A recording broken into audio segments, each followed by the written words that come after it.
Hi friends, నేను Harika, international certified yoga trainer and YCB certified yoga master.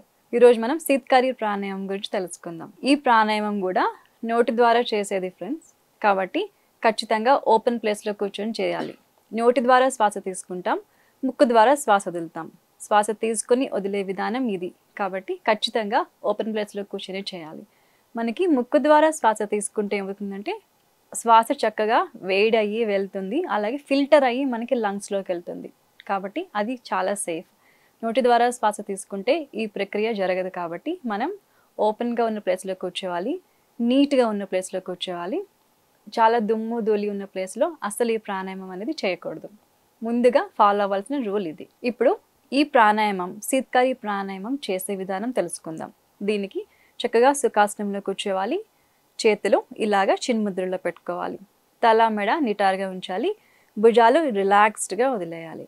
ఇప్పుడు ఈ శీతకారి ప్రాణాయామంలో పళ్ళ వరుసని, అంటే పళ్ళు పైన వరుస కింద వరుస చక్కగా జాయిన్ చేసి ఉంచాలి. ఈ రకంగా ఇలా పళ్ళ వరుసని జాయిన్ చేసి ఉంచాలి. తర్వాత నాలుకని పైకి అంగటి వైపుకి తిప్పి ఉంచాలి. ఇది ఫస్ట్ రూల్.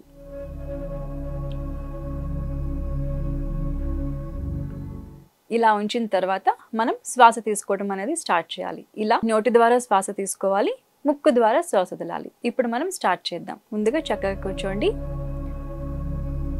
నోరు తెరిచి పంటి వరుసని చక్కగా పెట్టండి.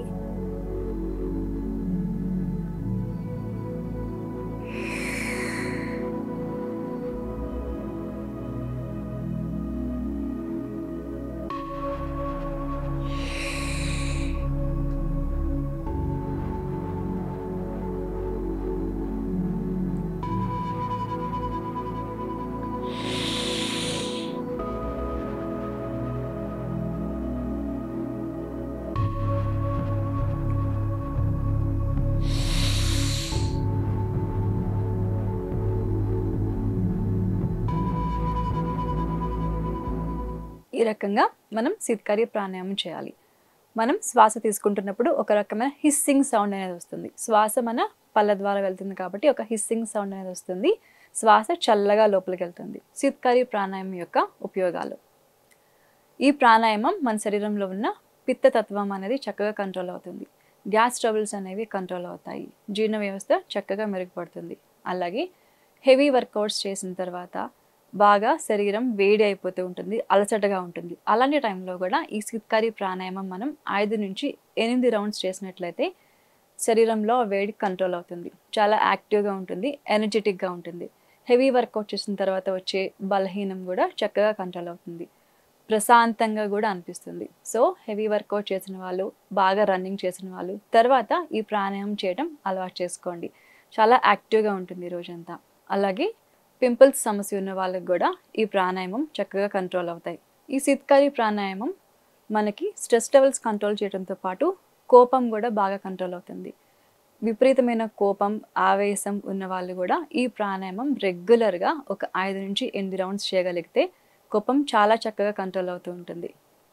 కోపం వచ్చే ముందు కూడా మనం ఈ ప్రాణాయామం చేస్తే చాలా చక్కగా కంట్రోల్ అవుతాయి. మన ఎమోషన్స్ బ్యాలెన్స్ అవుతాయి. సో ఇంత చక్కటి ఉపయోగాలు ఉన్న ఈ ప్రాణాయామం ప్రతిరోజు చేయండి ఫ్రెండ్స్. ఒక 5 రౌండ్స్తో స్టార్ట్ చేయండి, 8 రౌండ్స్ వరకు చేసుకోండి. ఇంకొక విషయం ఏంటంటే ఈ ప్రాణాయామం 5 సంవత్సరాల నుంచి 80 సంవత్సరాల వరకు ప్రతి ఒక్కరూ చేయొచ్చు.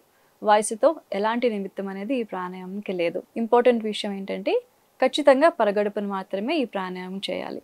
ఏదైనా టీ కాఫీ తాగితే ఒక 20 నిమిషాల గ్యాప్ అయినా తీసుకోవాలి.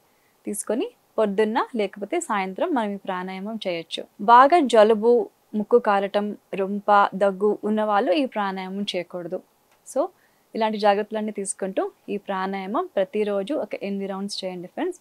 దీని యొక్క ఉపయోగాలు చక్కగా ఎక్స్పీరియన్స్ చేయండి. ఈ శీతకారి ప్రాణాయామం చేయడానికి ముందు ఖచ్చితంగా పరగడుపుతోనే ఉండాలి ఫ్రెండ్స్. ఏదైనా తిన్న వెంటనే తాగిన వెంటనే అస్సలు చేయకూడదు. పరగడుపుతో మాత్రమే చేయాలి. ఇంకొకటి, ప్రాణాయామం చేయటం అయిపోయిన వెంటనే కూడా మనం టీ కాఫీ తాగడం కానీ, భోజనం చేయడం కానీ అలాంటి వెంటనే చేయకూడదు.